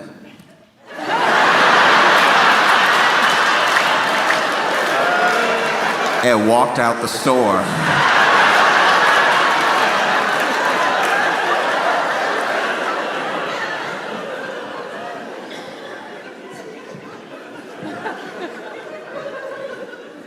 I understand the immediate reaction to want to cover your face when you realize you're on camera. But don't do it with your fake gun hand.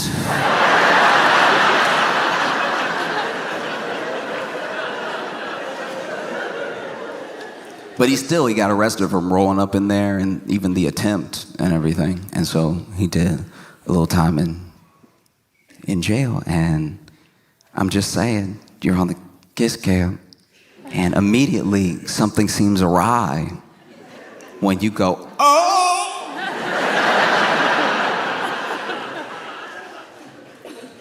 And that by itself wouldn't have actually been that bad. No, I'll tell you right now, this is what I firmly believe. I truly believe this from the bottom of my heart. I think that obviously, there's something up when you see yourself on the cam and go, oh, and then you turn around. But, like Chris Martin said, later in the video, maybe shy. Maybe you're shy. And if only one of them had reacted badly, if only one of them had reacted badly, they might not be in this situation. But she went, oh! And then the man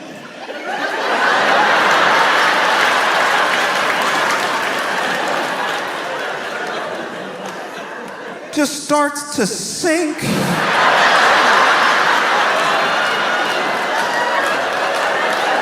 Where did he go? No, for real, where did this dude go?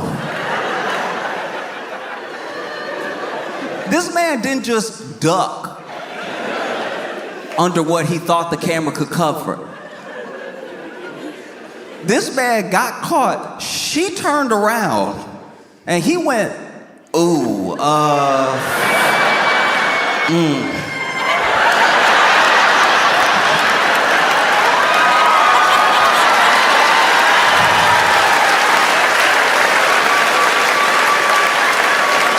But like, where did he go?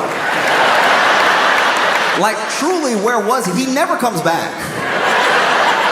Did he open a portal? He might have been in an abyss. This was one of the crazy, because then he's gone and then she's just standing there. And in my head, I'm like, I don't know where their seats are, but it seems like he jumped.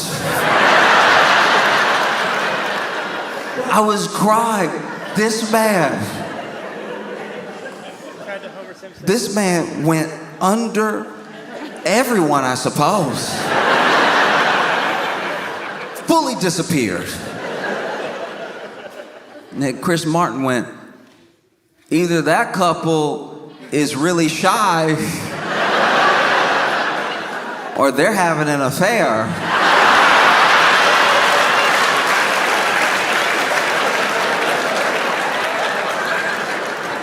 And the internet said, or?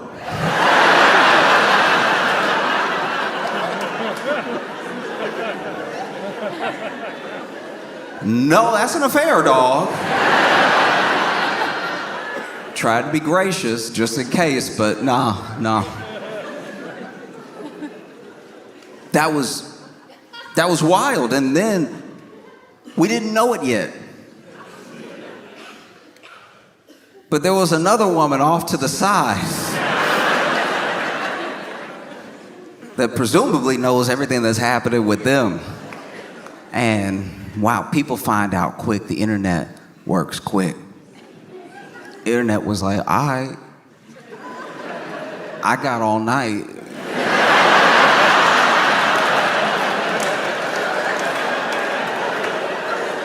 I'm not at the Coldplay concert.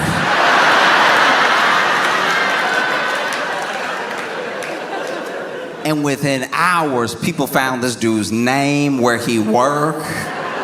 They found her. They found out that they weren't married to each other. This man married, and then, the internet did a thing where, look. I do think it's important that people know the truth about what's happening in their lives. And I can only hope, like genuinely hope, that the people that reached out to that dude's wife did it with at least some tact. But a lot of people reached out to her, commented, "This is where your husband's at. He's at the Coldplay concert." The Coldplay concert, from my research, isn't even that far from where you live because I already went ahead and doxed him. I just want you to know. And so then people looked him up and then they looked her up, and early into people looking her up, she had changed her last name on social, apparently. Knocked his name off. And then it looks like she deleted or made private her socials altogether, which I completely understand. And then people started looking into him. And this is the thing about treating people badly. As soon as something blows up like this, anything you ever did comes out. This dude cheating on his wife, and then other people were giving their little testimonies. "Oh, I worked with him. He's actually terrible. He makes toxic work environments. He's incredibly abusive to his employees," saying all this stuff, right? And I don't know if these people actually work with him or not. It's so hard to tell what about this is real versus like people just trying to get in versus people trying to be part of it and stuff. And then I had a moment, genuinely, I had a moment where I was like, what if? Let's entertain for a second. What if this isn't real? I genuinely thought, because some of the kiss cam stunts, some of the things they do at sports games are like completely fake. They'll be like a fake proposal just to like make everybody laugh and maybe go viral, and maybe they'll sell some more like Bruins tickets. And then I even thought to myself, okay, you don't really see this happen in music. So maybe, what if this was Coldplay? What if Coldplay was like, look, this is what we gonna do, all right? We're gonna get the cam up, we're gonna show a bunch of people, we're gonna get it on one couple. They're gonna freak out, Jerry Springer style, all right? One of them gonna duck, he's never gonna come back. He disappears for life. She stands there. The lady next to her, who is supposedly her friend, laughs at their lives crumbling in front of her. It'll go viral. Everybody will be talking about the Coldplay concert. Everybody will be talking about what song we played right before it happened. Genuinely, you have to entertain a lot of things when you're trying to sift through if something's real or not. You have to be skeptical of everything. And I thought about it, and then I saw how Chris Martin moved on after that. And then I saw a wide shot, and I saw that the stadium looked sold out. So I was like, actually, it looks like Coldplay is doing fine.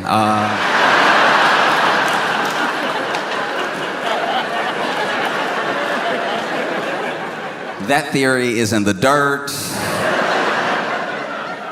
This looks very real. And then I thought about the company. Andy, his name is Andy.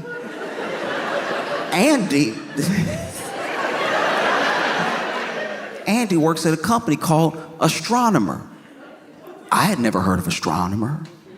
I don't think anybody was talking about Astronomer 2 days ago. So then for a second I was like, what if? Astronomer, a tech company, hire Coldplay to do a stadium show. Coldplay does the stadium show. They have all their fans there. The fans don't know that Coldplay's getting a little bit of money on the side for what's about to happen, and then they throw the camera on the CEO.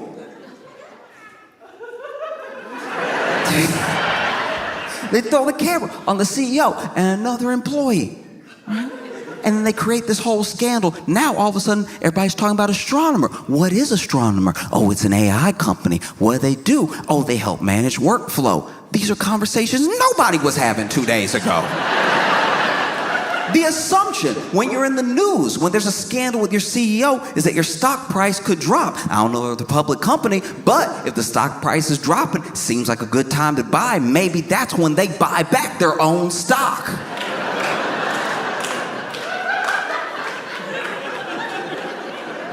And then as soon as I was sitting in my room thinking all this, I was like, I think I've been too deep in this Epstein thing. Like, I think that, like, maybe I have a problem, and I just, like, it's, like, really changing how my brain works. And then there's the fallout of, like, this dude, not only is he caught cheating in front of thousands of people, in front of the internet, but also we find out he's a CEO. We're not gonna find much grace there. People aren't really fans of CEOs right now. And then on top of being a CEO, he's a billionaire.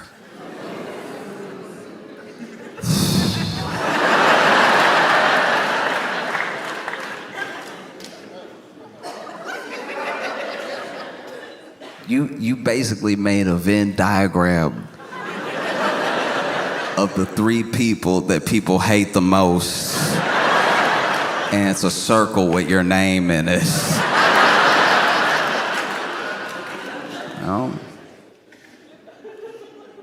Because it is a terrible thing. A terrible thing that happened. And I just think about how that's something that happens like now. You know? Our grandparents, our great-great-parents would have never got caught. No, people's grandparents had whole extra families. And as long as you were willing to be a gentleman about it and really take care of both families, they never met. You know, you went on your family vacation with one family beginning of the summer, family vacation with a second family at the end of the summer, because there used to just be more affordability in the US. A lot of people talk about how back in my day, I could buy a house right out of college. And it's like, yes, and afford an extra family. Don't forget that. I've talked about this before. I've known people growing up who had like that thing happen, where the granddad, they have like cousins and like half brothers and sisters because of what the granddad did back in the day. And he was doing that on a job that doesn't even exist anymore. That's how much things have changed. This man had 2 whole families as a traveling fork salesman.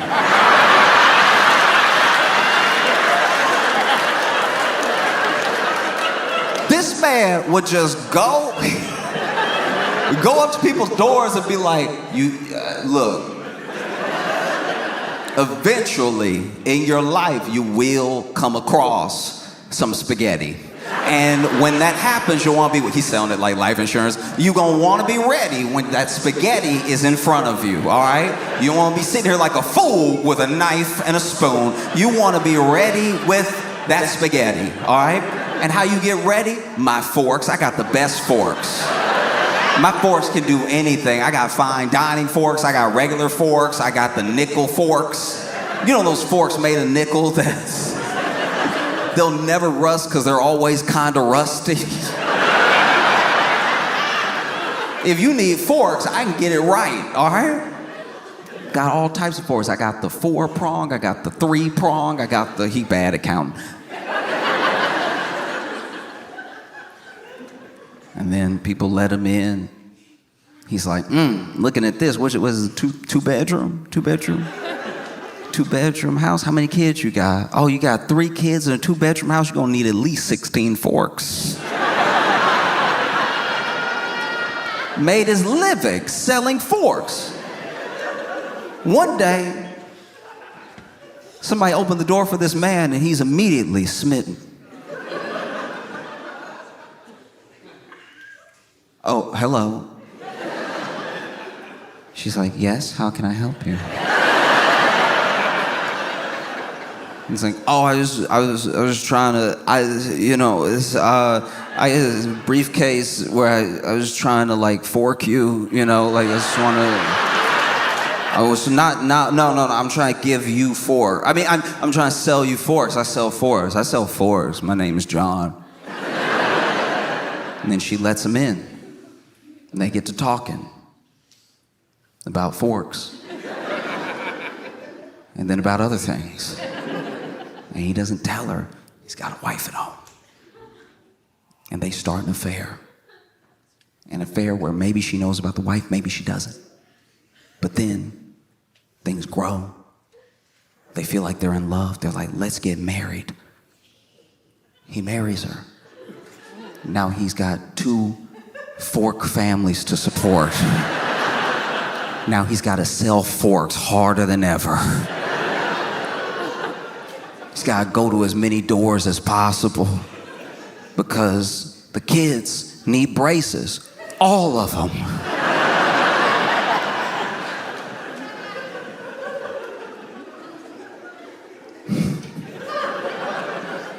No, just he sells as many forks as he can, and then one day, one fateful day, sadly, a Sears opens.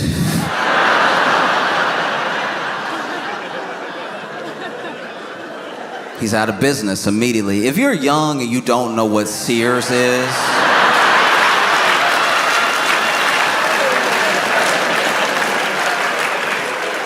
it was like a department/everything store where basically it was like Amazon, but you had to go. There was no click. You had to leave the house to go to Amazon, and then you had to go put everything in your cart yourself, and then you had to buy it yourself. It was like working at the factory at Amazon, except you just grabbed what you needed and you left. But then one day Sears opens, he realizes he's ruined. What else is he gonna do? He's only good at selling forks. And so he has to sit his family down. Be like, look, I'll be right back, I'm going to get cigarettes.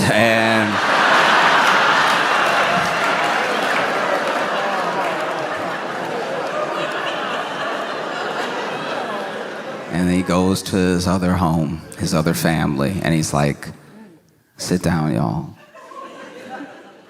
I have something to tell you, it's important.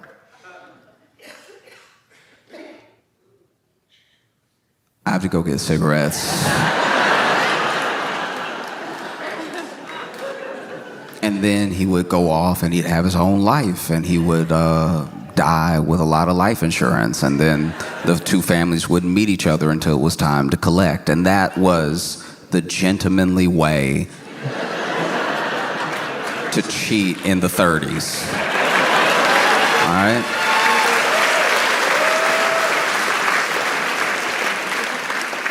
Because a CEO of a company dating, openly cheating with, I didn't know this was a real title, with the CPO, which CPO, I found out today, stands for Chief People Officer, which sounds like the most made-up job I've ever heard in my entire life. That job sounds very fake. Chief People Officer sounds like what you say at Thanksgiving when you go home unemployed, knowing that your brother is a doctor and your sister's a lawyer. I'm the Chief People Officer. Oh, and I'm Master of Business. That is crazy. I know it's a real job, I know it's a real title and everything, but just, you could have named it something else. To say that you're in the C-suite, just Chief People Officer, really sounds like it was not on anyone's mind before the name came out of their mouth. It's like, we have to give her a title. What's the title? She's head of HR. No, she was already head of HR. She got promoted. What is she over again? HR and personnel and hiring. It's like, okay, Chief People Officer? I don't know. No, it was crazy. And now it just recolors everything with that company. Now they're probably having an investigation right now. You know? Makes you take a second look at everything that happened between them, like performance reviews.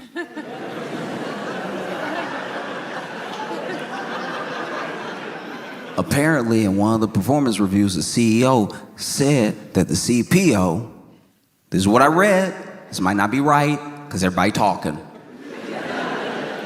But apparently the CEO said the CPO had deeply extensive and impressive knowledge. And that's nasty. I know what he's trying to say. No. That is inappropriate, if anything. I hope they take you down just for that. That's unacceptable. You shouldn't do things that you know are wrong. And I think when you get caught, it's also important to know you're caught and to handle it as best as possible. And I think that as far as that kiss cam couple goes, the only way they could have handled that thing worse was if they had held up signs that said there are no Epstein files. Like,